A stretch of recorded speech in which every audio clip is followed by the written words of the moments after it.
अस्सलाम वालेकुम रहमतुल्लाह।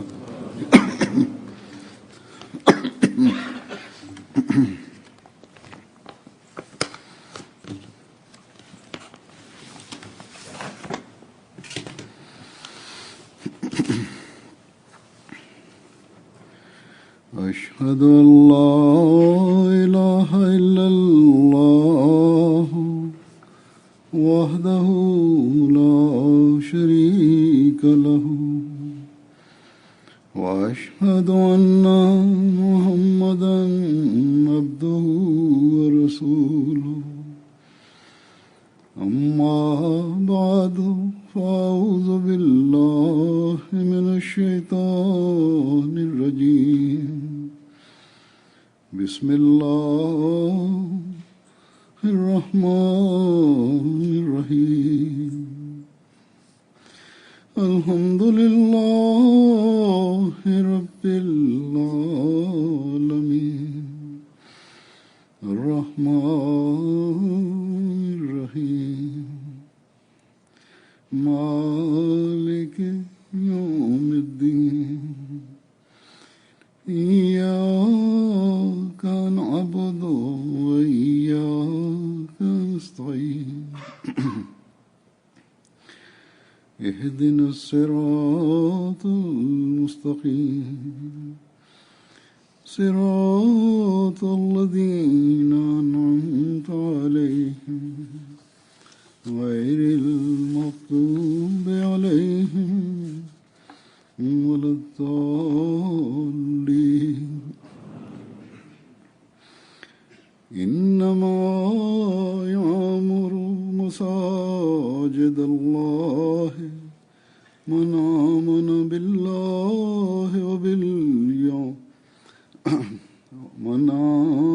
बिल्लाहि वल यौमिल आखिर व अक़ामस सलाता व आतज़ ज़काता वलम यख़्शा इल्लल्लाह वलम यख़्शा इल्लल्लाह फ़असा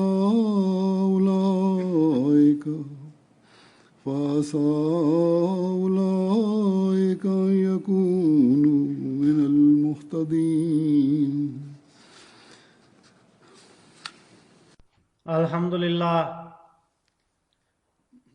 रेगीनादागे अहमदिया जमातेगा अल्लाह ताला मस्जिद खुर्श uchun kuch quvvat ato etdi.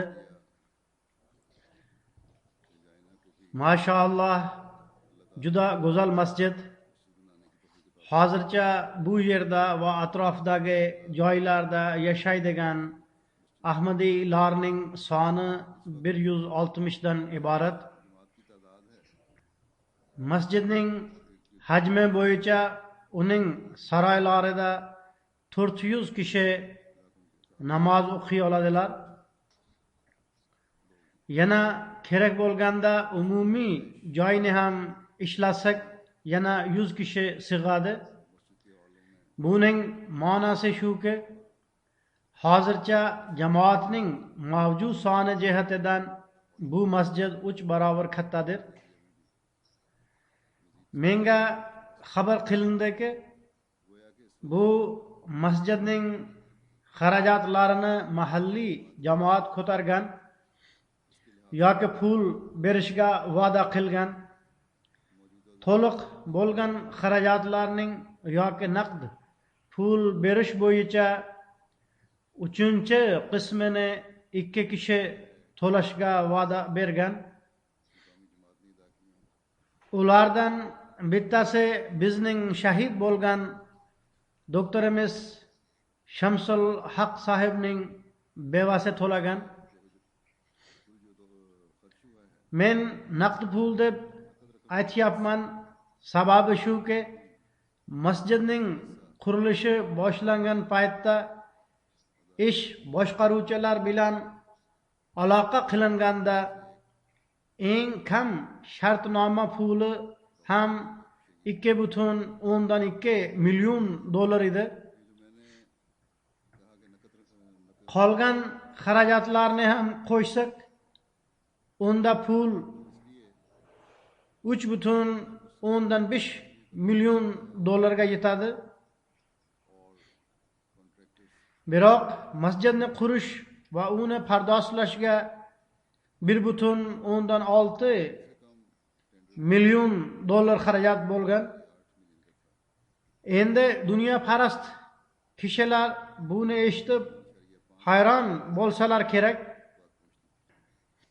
Qanday qilib ish boshqaruvchilar aytgan pulining yarmi bilan masjid qurildi?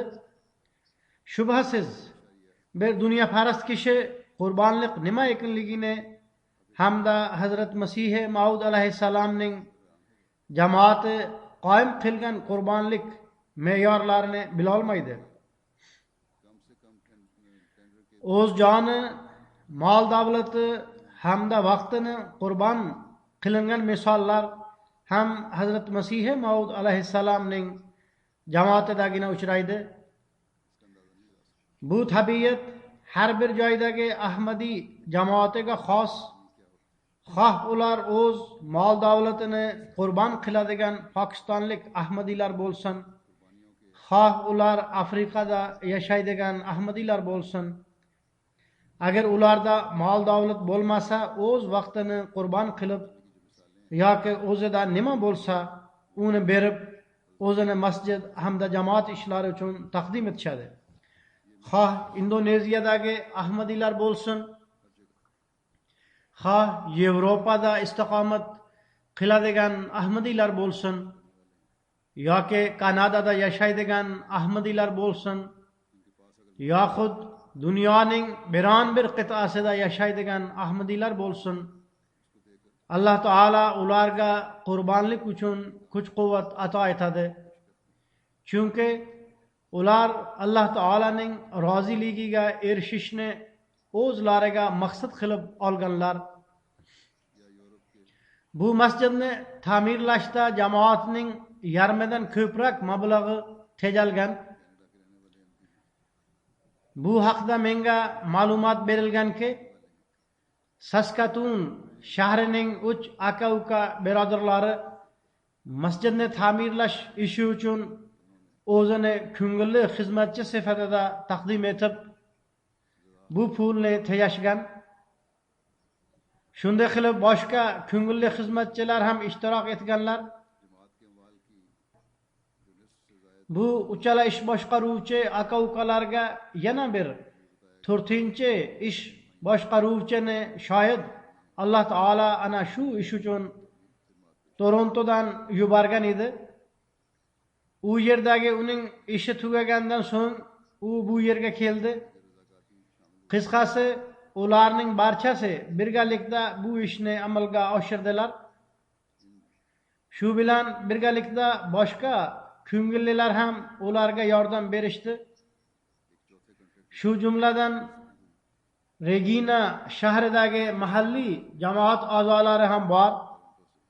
Saskatoon, Calgary, Edmonton hamda Torontodan ham xuddam va ansorlar ishtirok etgan edilar. Mutaxassislar lozim bo'lgan ishdan tashqari barcha ishlarni mazkur ish boshqaruvchilar va ko'ngillilar bajarishgan. Endi dunyoparast ish boshqaruvchilar bo'lsa, ular buni xayoliga ham keltira olmaydilar. Biroq bu kishilar o'z puli va vaqtini hech ham ayamadilar. Shuningdek, ayollar ham moliyaviy qurbonlikdan tashqari ana shu ko'ngillilarga taom uyushtirib, masjid ta'miriga o'z hissasini qo'shdilar. Menga ma'lumotlar berildiki, bu masjidda 41,5 ming soat ko'ngillilar ishlagan. Ba'zilari esa bu yerda ish vaqti 8 yoki 5 soat ekanligini ham e'tiborga olmagan bo'lsalar kerak. Mening fikrimcha, ular bir necha kun tun yoki to'liq hafta ish yoki soatga qaramay ishlagan bo'lsalar kerak. Alloh taolaning fazl marhamati bilan bu shijoat men aytganimdek har bir joydagi ahmadiylarda ko'rinadi. Bir tomondan ba'zi musulmonlar dunyoda tengsizlikni tarqatish bilan band, ikkinchi tomondan esa dunyoning eng rivojlangan mamlakat hamda dunyoviy rivojlanishning cho'qqisiga yetgan mamlakatda yashaydigan ahmadiy musulmonlar Alloh taolaning uyini ta'mirlash uchun o'zlarining mol davlatini hamda vaqtini taqdim etmoqdalar. Zero payg'ambar sallallohu alayhi vasallam kim Alloh taolaning uyini qursa, u o'zi uchun jannatda uy quradi deb marhamat qilganlar. Payg'ambar sallallohu alayhi vasallamning haqqoniy quli o'ziga ergashuvchilarga sizlar islomning go'zal payg'amini dunyoda tarqatish uchun hamda islomning haqiqiy va go'zal tasvirini taqdim etish uchun masjid quringlar deb marhamat qilganlar. Demak, bu masjidlarni qurishga shuning uchun qurbonliklar qilinadiki, birinchidan Alloh taolaning roziligiga erishib, ikkinchi tomondan islom to'g'risidagi noto'g'ri tushunchalar hamda tushunmovchiliklarni odamlarning miyalaridan olib tashlaylik va dunyoga xabar qilaylikki, musulmonlarning masjidlari hamda islom ta'limoti dunyoda fitna, fasod hamda barbodlik sababchisi emas, aksincha dunyo va oxiratning yaxshilik sababchisidir. Alloh taolaning muhabbatini qalblarga o'rnatish hamda uning haqqini ado etish sababchisidir. Alloh taolaning xalqi bilan muhabbat va uning haqqini ado etish sababchisidir. Bu masjidning qurilishidan Kanadadagi Ahmadiyya jamoati shunday e'zozga ham ega bo'ldiki, ko'p ishni Ahmadiy ko'ngilli xizmatchilar bajarib, jamoat mablag'ini tejadilar.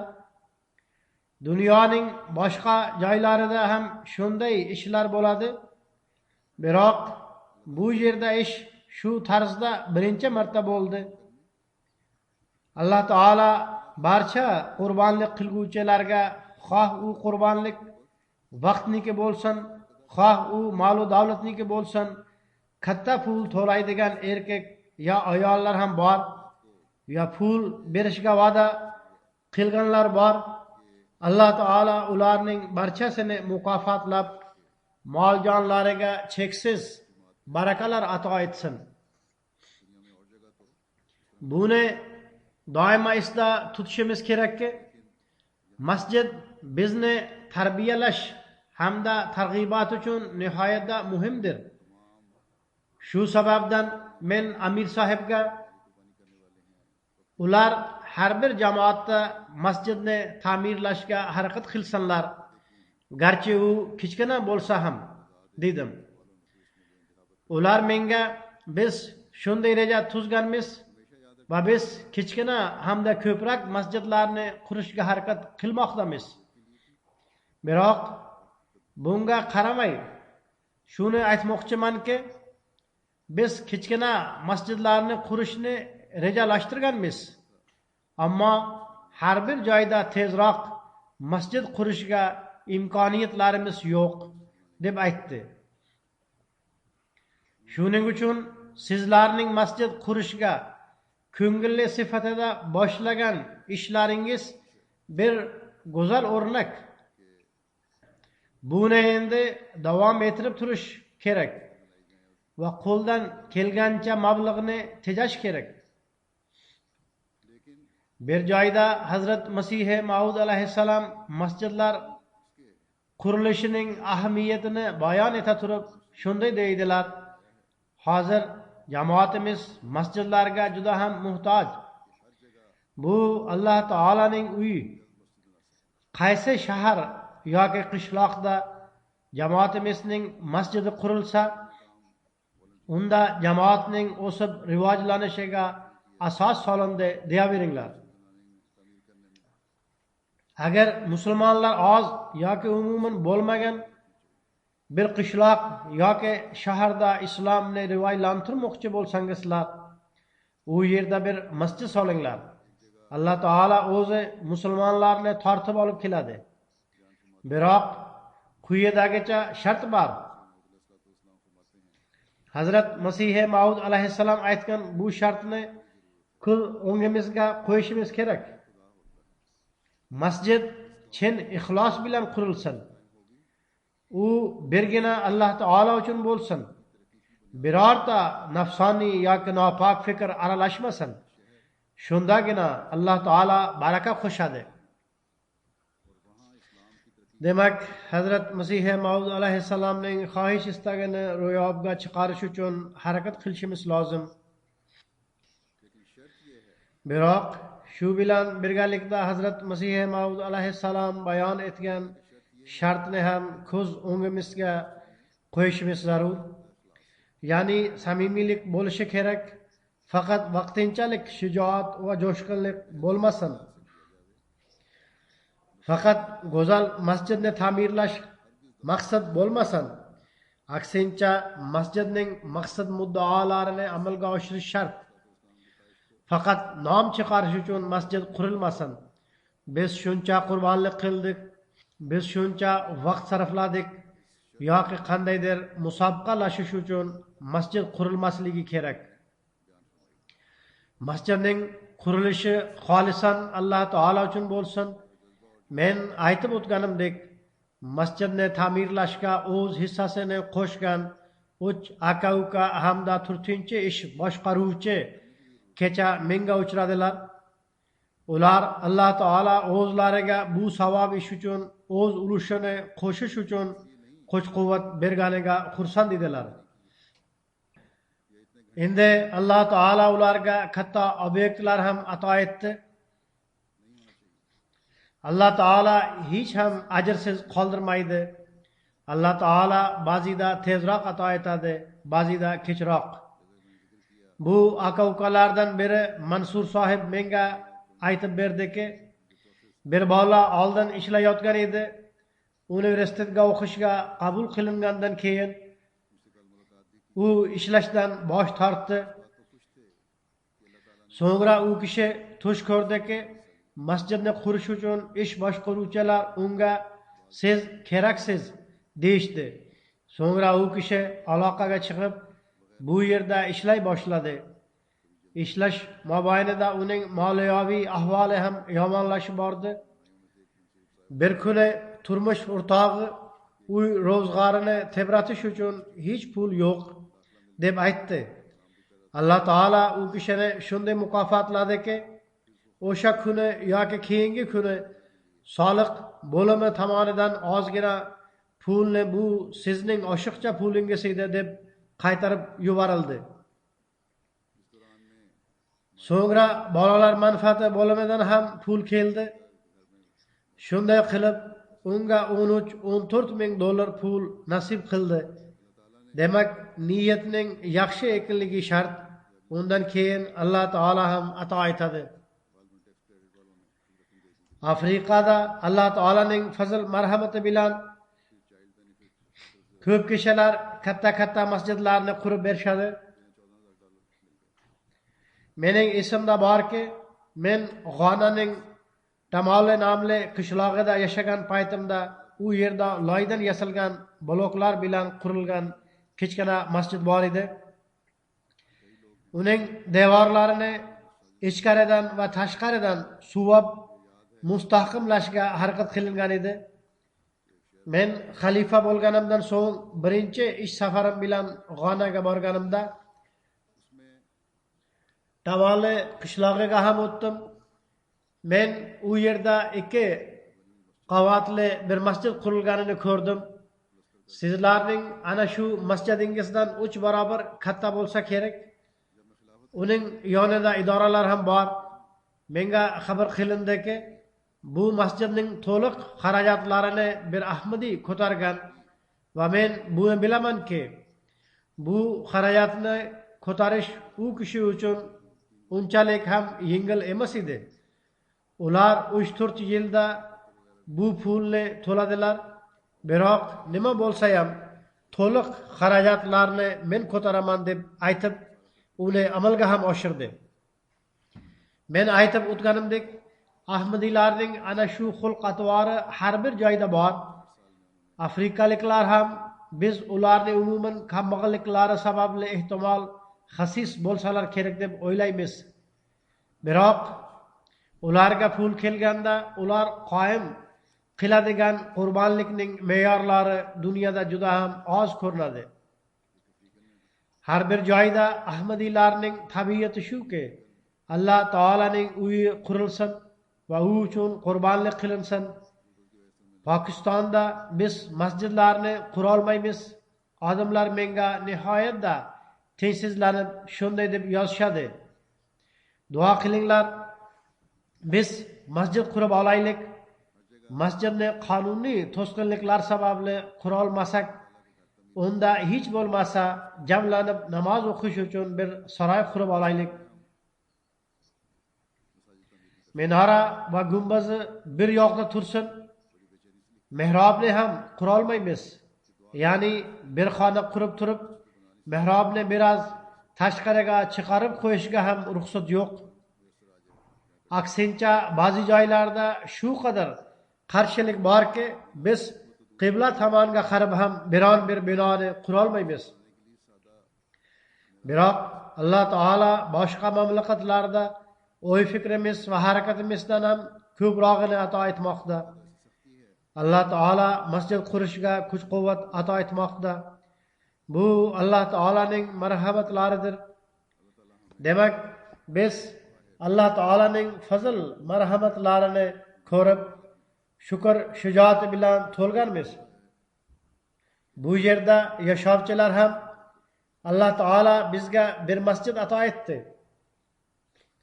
Bir shunday uy ato etdiki, u Alloh taolaning uyi bo'lib, yagona Xudoning ibodati uchun qurilgan deb Alloh taolaga minnatdorchilik bildirishda olg'a qadam tashlashlari kerak. Shubhasiz bu uy Alloh taolaniki, biroq Alloh taolo o'z manfaati uchun bu uyni qurgani yo'q. Uning foydasi ham unga kelib turadigan kishilarga tegib turadi. Demak, bu Alloh taolaning katta bir muruvvatidir. Biz u uchun katta minnatdorchilik bildirsak ham oz. Masjidni ta'mirlab minnatdorchilik bildirish uchun yo'l yo'riqni men tilovat qilgan oyatda Alloh taolo bizga o'rgatgan. Alloh taolo shunday marhamat qiladi. Allohga va oxirat kuniga iymon keltirgan, namoz o'qigan, zakot bergan va yolg'iz Allohdangina qo'rqqan zot Allohning masjidlarini obod qiladi. Bas ana shu kishilarning hidoyat topganlardan bo'lib qolishi ajab emas. Demak, Alloh taolo hamda oxirat kuniga iymon keltirish mo'min musulmon bo'lish uchun asosiy shart. Bu nihoyatda muhim narsadir. So'ngra Alloh taolo shunday deydi: namozni qoyim qilish ham zarur. Namozni qoyim qilish o'zi nima? Bu 5 mahal ma'lum vaqtda jamoat bilan namoz o'qish uchun kelish deganidir.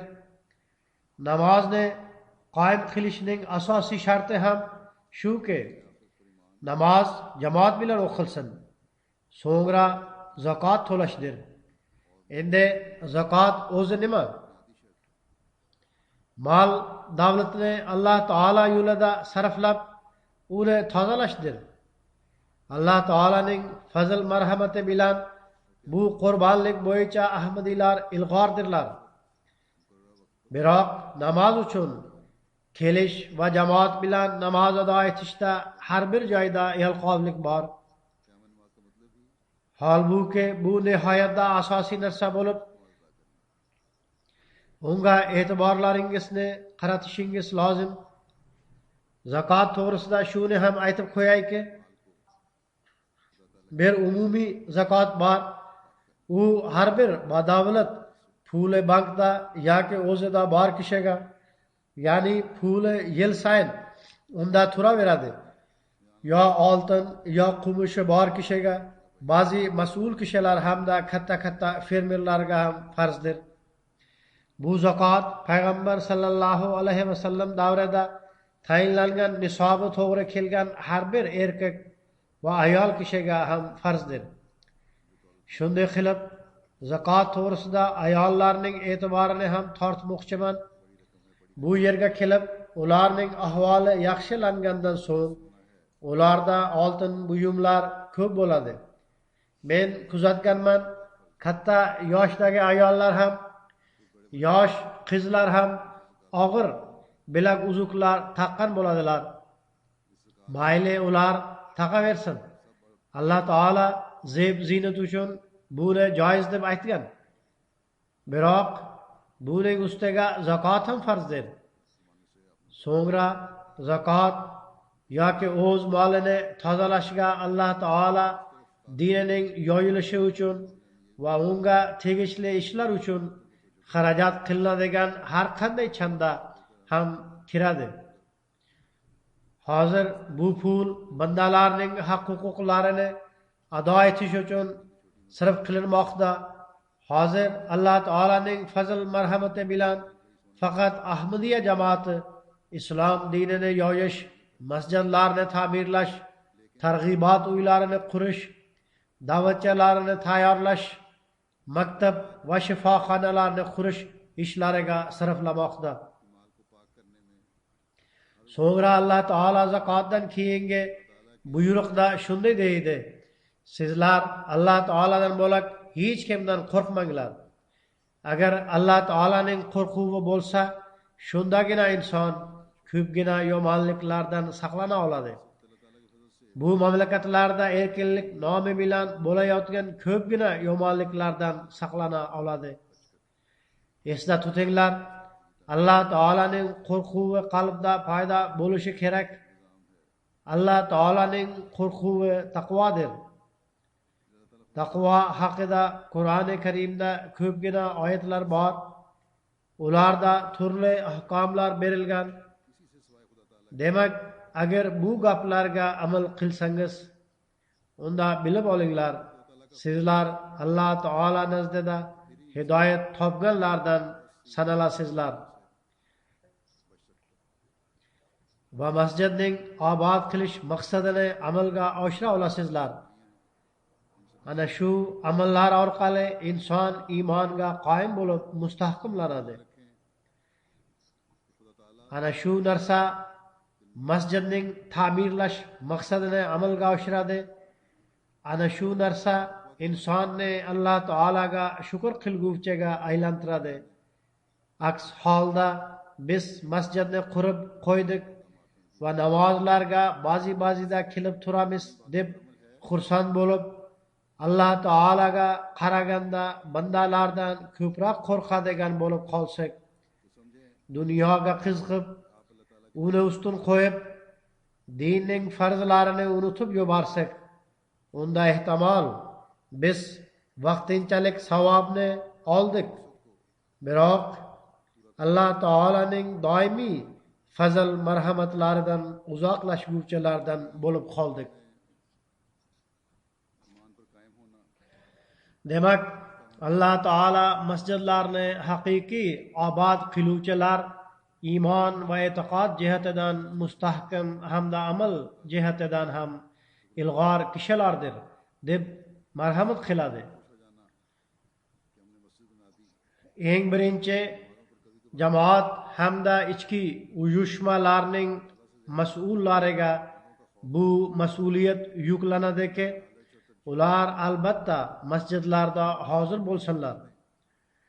Jamoat mol va vaqt sifatida qilgan qurbonlikning doimiy savobini hosil qilish uchun mas'ullar va har bir ahmadiy harakat qilishlari kerak. Bu masjid sizlarning soningizga nisbatan 3 marotaba katta. Buni kechiraytirib qo'yinglar. masjidlar, namozxonlar hamda jamoat a'zolarining soni ko'payishi bilan kichrayadi.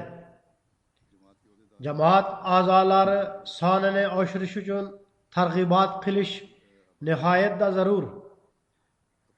Masjidning qurilishida shu yo'sinda ham Alloh taolaga shukr keltiringlar. Haqiqiy islom va ahmadiyatning payg'amini bu yerda yashovchilarga yetkazinglar. Bu Alloh taolaga shukr keltirish bilan birga odamlar haqqini ado etish hamdir. Bu kishilarga haqiqiy islomning payg'amini yetkazishimiz ularning haqqidir. Ularni iflos va yomon ishlardan chiqaringlar. Dunyoga uning haqiqiy yaratguvchisidan xabardor qilish bizning burchimizdir. Hozirda dunyoning ko'pchiligi moddiy rivojlanish hamda uning dabdabasi hamda unda yo'qolib ketishni o'ziga maqsad qilib olgan. Biroq bu vaqtinchalik yorug'liklardan so'ng bir qorong'ulik borligini ular bilmaydilar. Unda ular cho'kib ketishadi. Shunday vaziyatda dunyoga ularning ravshan oqibat yo'llarini ko'rsatish jamoat a'zolarining ishidir. Bu dunyoviy yultirlarning vaqtinchalik ekanini ularga xabar qilish zarur. Oqibati ravshan bo'lgan yorug'lik haqiqiy yorug'likdir. U esa Alloh taolaning haqqini ado etish hamda unga samimiy bo'lib ibodat qilishdan hosil bo'ladi. Bu narsa eng birinchi biz o'zimiz oxiratga e'tiborimizni ko'proq qaratgandagina bo'ladi. Biz o'zimizni ham sinab turganimizda va o'z oqibatimizni ham o'ylaganimizdagina dunyoga xabar qilib, ularga yorug'lik ko'rsata olamiz. Shunda biz mehr va muhabbatning quruq naralarini tortguvchi bo'lmaymiz. Balki bir-birimizning haq-huquqlarini ado qilayotgan bo'lamiz. O'z ibodat me'yorlarimizni yuksaltirayotgan bo'lamiz. Alloh taolaning muhabbatini hosil qilishga urinayotgan bo'lamiz. Aksincha bizning har bir so'z va amalimizdan bir yoqdan Alloh taolo uchun muhabbat hamda sevgi chashmalari otilayotgan bo'lsa, ikkinchi tomondan u yerda Alloh taolaning xalqi uchun ham muhabbat va sevgi chashmalari otilayotgan bo'ladi. Bizni uzoqdan ko'rib, bizning naralarimizni eshitib, bizga yaqin keladigan kishilar islomning go'zal ta'limotini eshitib ta'sirlanadigan kishilar yaqin kelib turib, sizlar uzoqdan qanday ko'rinayotgan edingiz, yaqindan o'shanday ko'rinmaysiz deb hech aytmasanlar. O'z ibodatlarimiz va amallarimiz orqali biz oxiratdagi jannatni hosil qilish uchun bu dunyoni ham jannatga aylantiraylik. Payg'ambar sallallohu alayhi vasallam sizlar jannat bog'laridan o'tganingizda u yerdan biroz yeb ichib olinglar deb marhamat qildilar.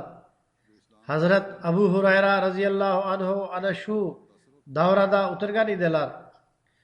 O'zi u radhiyallohu anhudan ko'p rivoyatlar ham qilinadi. U zot radhiyallohu anhu shunday deydi: men payg'ambar sallallohu alayhi vasallamdan jannat bog'lari nima deb so'radim. U zot sallallohu alayhi vasallam masjidlar jannat bog'laridir deb marhamat qildilar.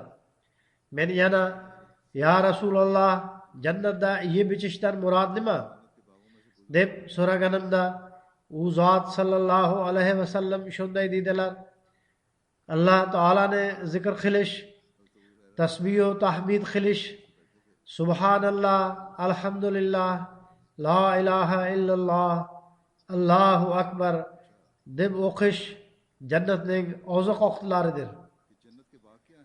Demak, namozlar bilan birgalikda tasbih va tahmid qilish, Alloh taolaning ulug'ligini zikr qilish, bu dunyoda jannat mevalarini yeyishdir.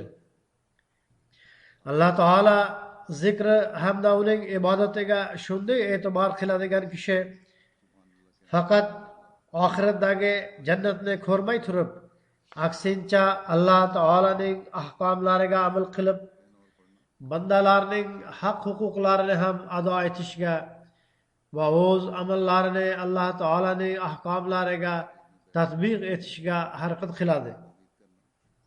Demak, bu dunyoda ham jannat mevalarini yeydigan va yediradigan kishilar naqadar baxtli kishilardir. Ular keyingi dunyoda ham Alloh taolaning roziligiga erishguvchilardir. Bu kishilar Alloh taolaning rizosi uchun taqvo yo'llaridan yurguvchi kishilardandir. Hazrat Masih Maud alayhissalom shunday deydilar: Qur'oni Karimda barcha ahkomlarga nisbatan taqvo va perhezgorlikka ta'kid qilingan. Sababi shuki, taqvo har bir yomonlikdan saqlanish uchun kuch ato etadi va har bir yaxshilik tomon yurishga turtqi beradi. Shu qadar urg'u berishning siri shuki, taqvo har bir sohada inson uchun salomatlik tumoridir va har bir fitnadan saqlanish uchun mustahkam qal'adir.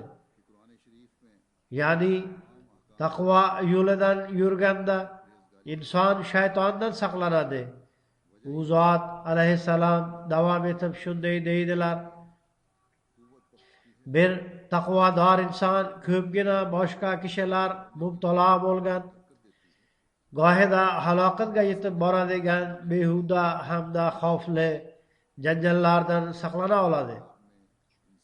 Har bir kishi bu narsani esda tutishi kerakki, sizlar ko'rsatgan va ko'rsatadigan qurbonlik namunalarini qoyim qilib turish shart.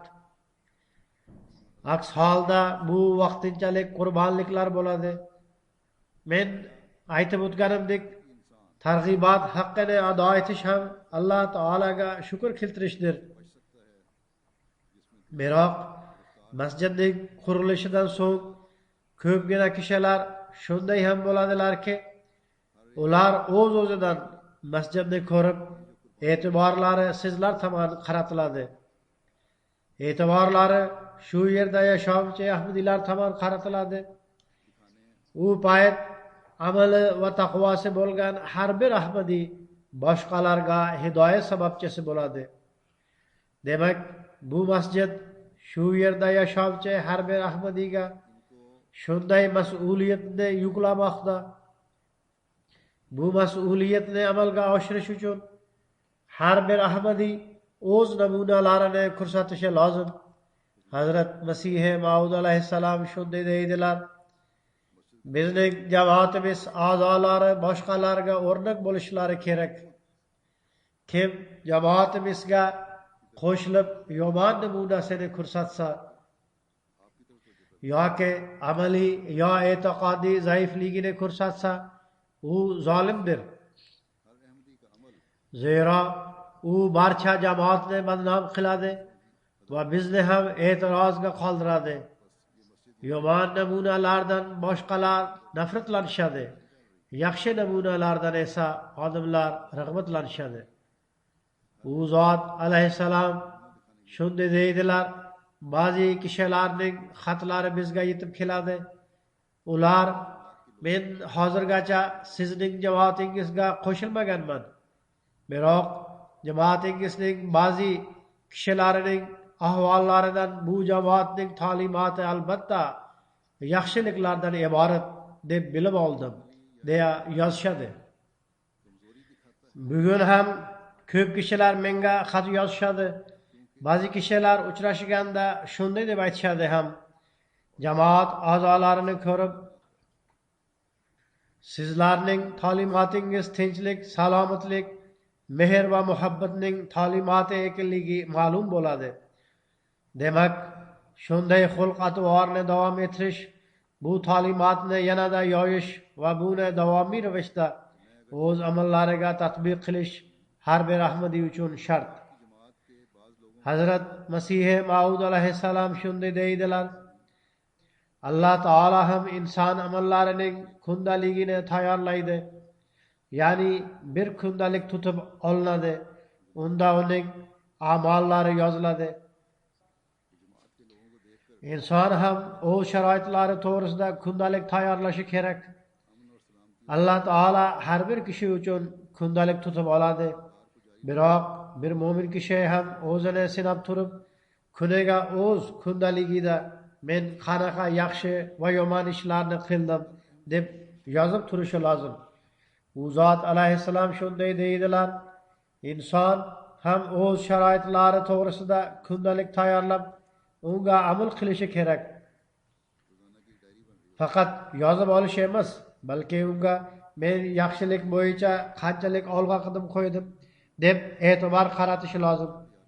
Inson bunga e'tibor qaratishi kerakki, men kechagi ahvolimdan bugun olg'a qadam qo'ydimmi yoki yo'qmi? U zot alayhissalom shunday deydilar: insonning buguni va kechasi bir xil bo'lmasligi kerak. Kimning buguni va kechasi yaxshilikda rivojlanish bo'yicha teng bo'lib qolsa, u ziyonga uchradi. Bunga xursand bo'lmanglarki, kechagi yaxshiligimiz bugun ham bordir. Aksincha u zot alayhissalom deydilar: sizlarning qadamlaringiz kechagiga qaraganda bugun yaxshilikda ilg'or bo'lishi kerak.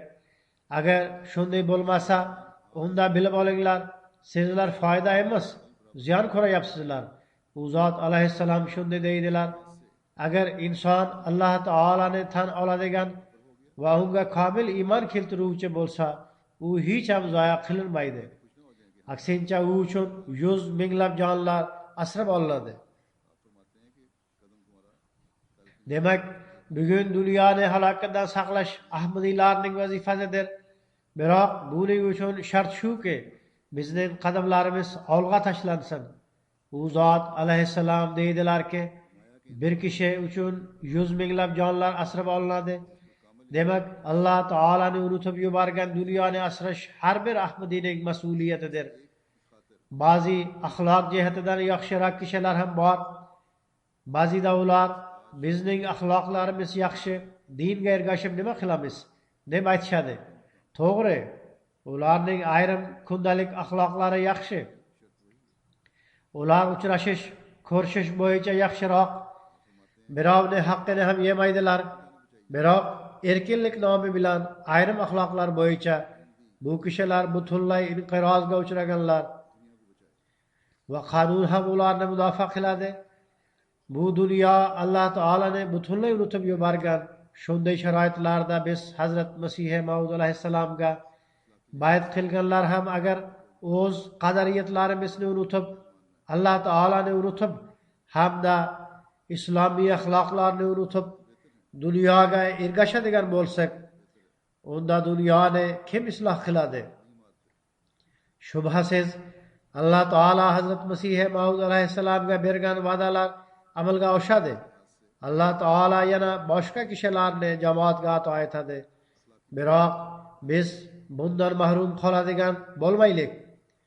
Demak, Hazrat Masihi Maud alayhissalom aytganlaridek, bugun ham har bir ahmadiy o'zini sinashi kerak, toki biz o'z burchlarimizni yaxshi ado eta olaylik. Biz masjidni qurib oldik deb xursand bo'lmanglar. Bizning ko'zlangan maqsadimiz Alloh taolo oldiga egiladigan va Hazrat Muhammad Rasululloh sallallohu alayhi vasallamning bayrog'i ostiga keladigan kishilarning sonini ko'paytirishdir. Bizning qadamimiz ilg'or bo'lmaguncha bu ish ro'yobga chiqmaydi. Bizning har birimiz o'z kishilarimizga ham, begonalarga ham bir ibrat bo'lsin. Bizdan hech kim birovga aziyat yetkazguvchi bo'lmasin. Aksincha o'z kishilarimiz va begonalarning haq huquqlarini ado qilguvchi bo'lsin. Hazrat Masihi Maud alayhissalom shunday deydilar: sizlar o'zlaringiz uchun, o'z bola chaqalaringiz uchun, turmush o'rtoqlaringiz uchun, qarindosh urug'laringiz uchun, yaqinlaringiz uchun va biz uchun marhamat sababchisi bo'lib qolishingiz lozim. Muxoliflarga e'tiroz uchun fursatni hech ham bermaslik kerak. Demak, bizdan har birimiz Hazrat Masihi Maud alayhissalomning ana shu dardini his qilib, jamoat hamda Hazrat Masihi Maud alayhissalomning davrug'ini ko'tarish uchun sababchi bo'lsin. Alloh taolo bizga shu ish uchun kuch-quvvat ato etsin. Bizning ertangi kunimiz bugungi bizdan yaxshiroq bo'lsin. Bizning bola chaqamiz va avlodlarimiz shu narsani tushunadigan bo'lsinki, ularning ota-onalari qilgan qurbonliklari, qurgan masjidlari, qilgan targ'ibot ishlari va bolalariga dinni dunyodan ustun qo'yishga qilgan nasihatlari ular uchun qoldirilgan eng haqiqiy boylikdir. So'ngra bu avlodlar o'zlarining keyingi avlodlari qalblarida bu mafkurani foyda qilib boraversinlar va Alloh taolo shunday qilsinki, bu tizim doimo davom etib turaversin. Bizning kelajak avlodlarimiz ham Alloh taolaning fazl va marhamatlariga varislik qilib tursin. Alloh taolo shunday qilsin.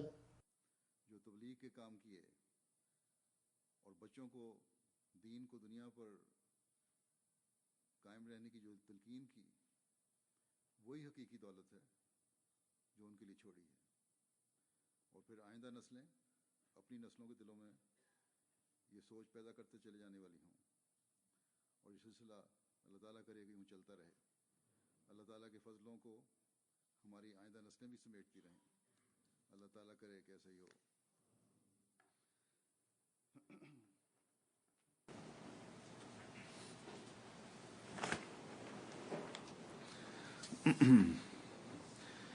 अल्हम्दुलिल्लाह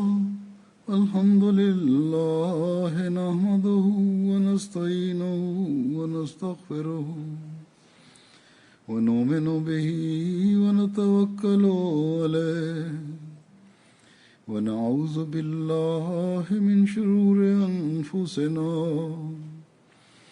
व मिन सय्यिआति अअमालिना